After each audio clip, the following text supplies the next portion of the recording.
नमस्कार दोस्तों, मैं Lalita Agarwal PSSM blessings audio team Kolkata से बोल रही हूँ। पिछली कड़ी में हमने जाना कि टॉरकुम जी की माँ उन्हें बता रही हैं कि किस तरह संतों का जीवन हमारे व्यवहारिक जीवन से अलग होता है। ऑडियो नंबर 17 में हम इसी घटना को आगे बढ़ाते हैं। उनकी माँ कहती हैं, एक संत बनकर तुम आनंदित जीवन नहीं जी सकते। जीवन एक युद्ध है और इस युद्ध में लड़ने के लिए तुम्हें संघर्ष करना आना चाहिए। तुम्हारे पिता तुम्हें रहस्यमय जीवन से परिचय करवा रहे हैं। यह सही है, लेकिन तुम्हें रोज़मर्रा की ज़िंदगी के बारे में भी जानना चाहिए। तुम्हें यह भी जानना चाहिए कि झूठे, चोर और अपराधी व्यक्ति कैसे होते हैं, ताकि तुम उन्हें पहचान सको और उनसे डील कर सको।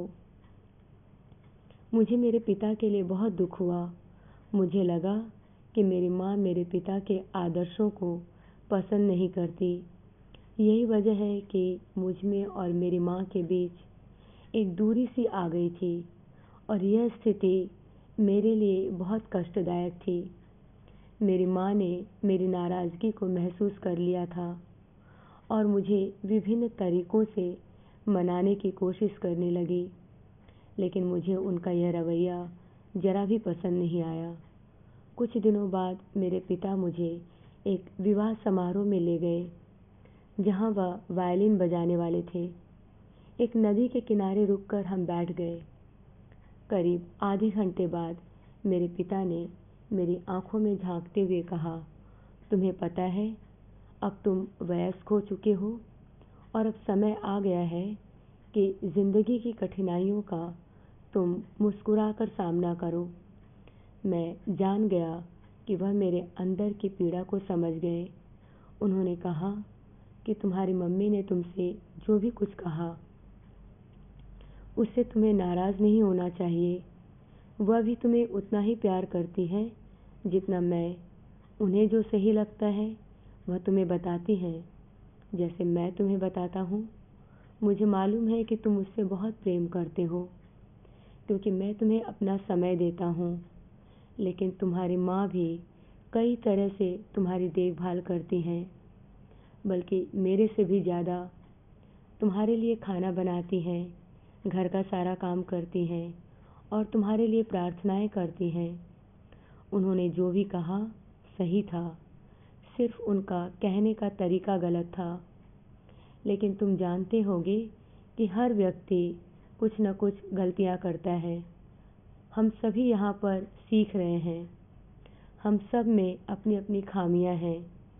मैंने कहा हाँ, और आश्चर्यजनक रूप से मेरी सारी भावनात्मक पीड़ा उसी क्षण खत्म हो गई।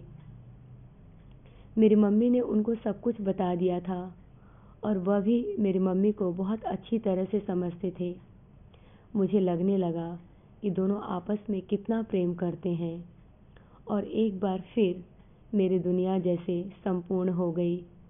मैंने अपनी मम्मी को दुख पहुंचाने के लिए अपने पिता से माफ़ी मांगी और हम विवाह समारोह की ओर चल पड़े। यह समारोह बहुत बड़ा और काफ़ी सुंदर और लुभाने वाला था। हम वहाँ 3-4 दिन तक रहे और हमने इसका खूब आनंद लिया।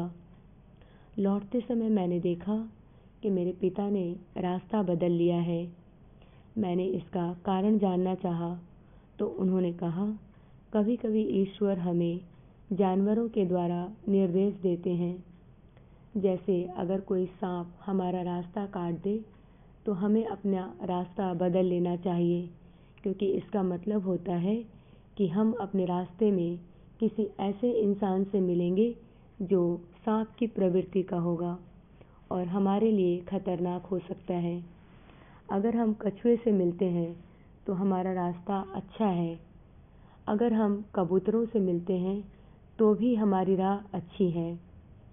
अगर हम लोमड़ी से मिले तो हमें सतर्क हो जाना चाहिए। लेकिन अगर हम मरे हुए मेमने से मिलते हैं तो हमें वापस लौट जाना चाहिए। मुझे नहीं पता कि यह सही है कि नहीं, लेकिन यह ऐसा ज्ञान है जो हमारे पूर्वजों द्वारा दिया गया है और पीढ़ी दर पीढ़ी चला आ रहा है। इन सब में जो महत्वपूर्ण बात जानने की है वो यह है कि अगर इस सृष्टि के प्रति हम प्रेमपूर्ण हैं तो इसकी हर एक चीज़ हमारी सहायता करती है और हमें किसी भी खतरे से बचाती है। मैं महसूस करता हूँ कि बचपन में ईश्वर मेरे बहुत करीब था। वह मेरे लिए प्रकृति की हर चीज़ में विद्यमान था। वह कई तरीके से मुझे अपने होने का संकेत देता था। उसी ने मुझे अपने देवदूत भेजकर मुझे कई बार बचाया। वह हमारे घर की दिन रात निगरानी रखता था। उसी ने मेरे पिता को काम करते वक्त बचाया और वह हमेशा हमारे साथ ही रहा है।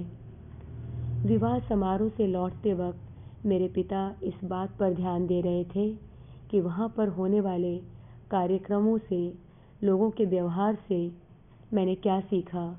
वह हमेशा अंतर्मन की सीख और उसके विकास पर ज़्यादा ध्यान देते थे। इसलिए मैं ऐसे समारोहों में और भी ज़्यादा सतर्क हो जाता था।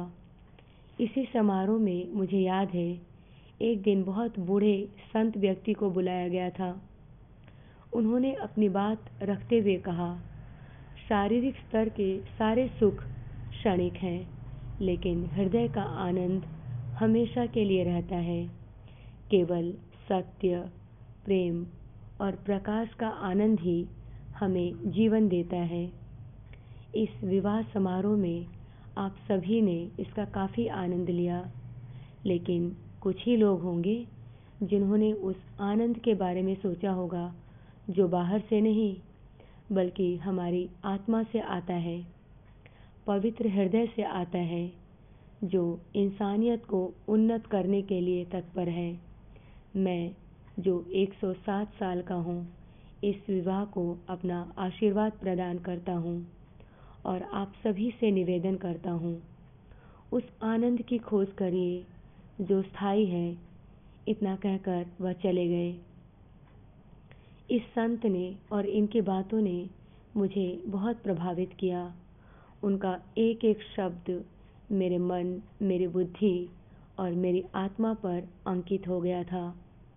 विवाह समारोह से लौटते वक्त मैंने अपने पिता से कहा, उन्होंने बहुत महत्वपूर्ण बातें कहीं, लेकिन लोग वैसे ही व्यवहार कर रहे थे जैसे पहले। उन पर संत की बातों का कोई प्रभाव नहीं पड़ा। मेरे पिता ने कहा, हाँ यह सच है, लेकिन यह सब बातें हमारे मन पर प्रभाव डालें और इनका परिणाम सामने आए, इसमें बहुत वक्त लगता है। इसके अलावा उनकी बातें, उनका ज्ञान सबके लिए नहीं था। यह सिर्फ कुछ गिने चुने लोगों के लिए ही था। आज के लिए इतना ही। अगले ऑडियो में हम इसी घटना को और विस्तार से जानेंगे। हमारे साथ बने रहने के लिए धन्यवाद दोस्तों। आप सभी का बहुत बहुत आभार।